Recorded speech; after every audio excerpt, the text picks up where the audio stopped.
Attack by Siegfried Sassoon.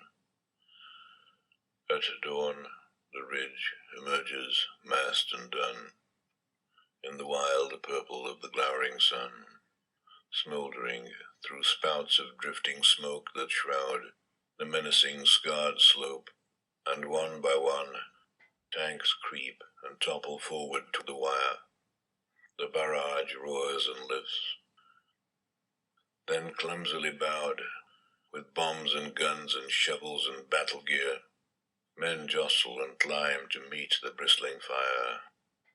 The lines of grey muttering faces, masked with fear, they leave their trenches, going over the top, while time takes blank and busy on their wrists, and hope, with furtive eyes and grappling fists, flounders in mud. Oh Jesus, make it stop.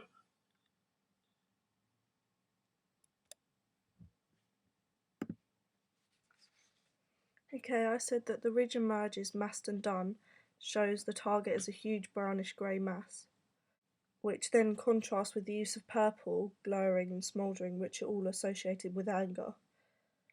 Shroud presents the idea of death as it's a cloth that bodies are buried in, and the use of menacing presents the landscape as threatening.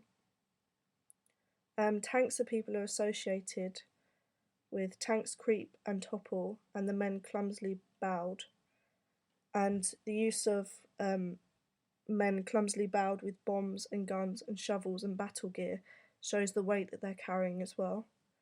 Men jostle and climb, which shows that soldiers are vulnerable not only due to the weight they're carrying, but because of the dangerous landscape as well.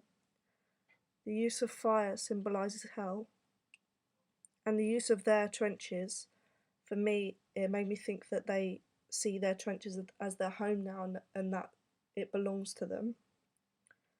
The use of over the top made me think that this was written sometime after the war, as I didn't think that it was referred to as going over the top for during the war.